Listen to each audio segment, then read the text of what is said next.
नजर सब पर। नमस्कार, मैं अनंत त्रिपाठी, स्वागत है आपका 10 न्यूज में। आइए सीधे रुख करते हैं अब तक की 10 बड़ी खबरों का। लोकसभा में विपक्ष ने स्पीकर ओम बिरला के खिलाफ अविश्वास प्रस्ताव पेश किया।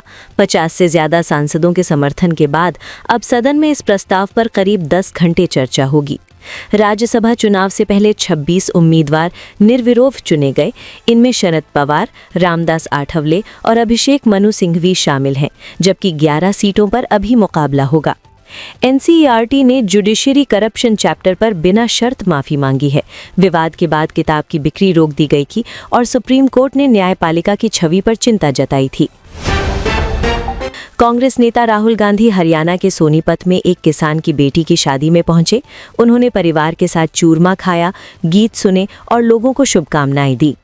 बिहार के मुख्यमंत्री नीतीश कुमार ने समृद्धि यात्रा के दौरान 5 साल का विजन बताया। उन्होंने 1 करोड़ नौकरियां देने और महिलाओं को रोजगार के लिए 2 लाख रुपए देने का वादा किया।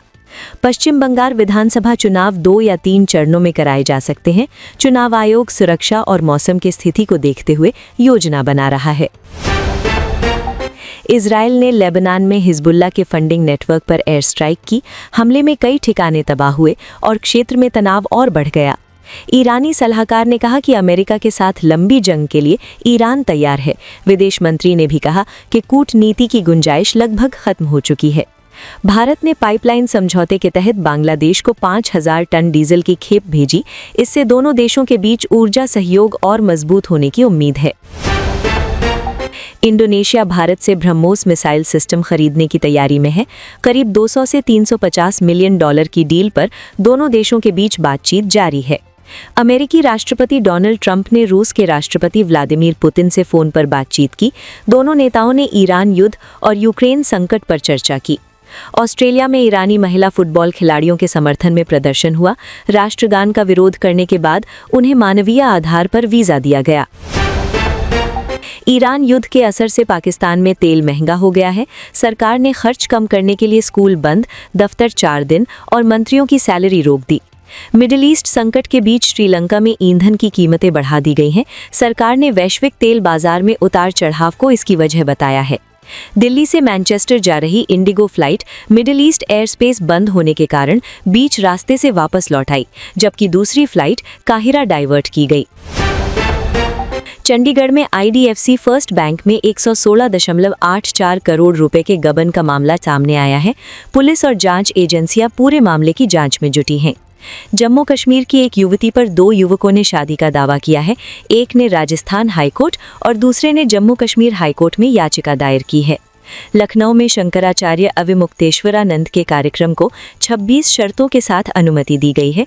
भड़काऊ भाषण या नियम उल्लंघन पर परमिशन तुरंत रद्द हो सकती है। सुप्रीम कोर्ट ने कोविड वैक्सीन के गंभीर साइड इफेक्ट झेलने वालों के लिए केंद्र सरकार को नो फॉल्ट मुआवजा नीति बनाने का निर्देश दिया है। देश के कई शहरों में तापमान 40 डिग्री पार पहुंच गया है। इंदौर एयरपोर्ट का रनवे पिघल गया, जबकि कुछ राज्यों में बारिश और बर्फबारी का अलर्ट जारी है। सोने की कीमत 1700 रुपये बढ़कर 1,60,000 रुपये प्रति 10 ग्राम पहुंच गई है, जबकि चांदी 13,000 बढ़कर 2,75,000 रुपये प्रति किलो हो गई है। कच्चे तेल की कीमत घटने के बाद शेयर बाजार में तेजी आई है। सेंसेक्स 500 अंक चढ़ा और निफ्टी 24,200 के करीब कारोबार कर रहा है। गैस संकट के कारण कई राज्यों में कमर्शियल गैस सिलेंडर की सप्लाई रोक दी गई है, जिससे होटल और रेस्टोरेंट बंद होने की नौबत आ गई है। T20 वर्ल्ड कप जीतने पर बीसीसीआई ने टीम इंडिया को 131 करोड़ रुपए इनाम देने का ऐलान किया। भारत ने न्यूजीलैंड को हराकर तीसरी बार T20 वर्ल्ड कप जीता। पिछले 3 साल में ये टीम इंडिया की तीसरी आईसीसी ट्रॉफी है। लखनऊ में कॉन्सर्ट के दौरान गले की समस्या के कारण सिंगर सुनिधि चौहान गाते गाते भावुक होकर रो पड़ी और फैंस से माफी मांगते हुए कहा कि बेहतर देना चाहती थी। अभिनेता अनुपम खेर दिवंगत सतीश कौशिक की बेटी वंशिका के स्कूल फंक्शन में पहुंचे। उनकी परफॉर्मेंस देखकर भावुक हुए और इसे बड़ी खुशी बताया। आमिर खान ने साफ किया है कि फिल्म लाहौर 1947 का टाइटल नहीं बदलेगा। बंटवारा 1947 नाम रखने की खबरों को उन्होंने पूरी तरह गलत बताया। तो ये थी अब तक की 10 बड़ी खबरें देश विदेश की और भी ताजा तरीन खबरों के लिए जुड़े रहिए 10 न्यूज के साथ। नजर सब पर। नजर सब पर।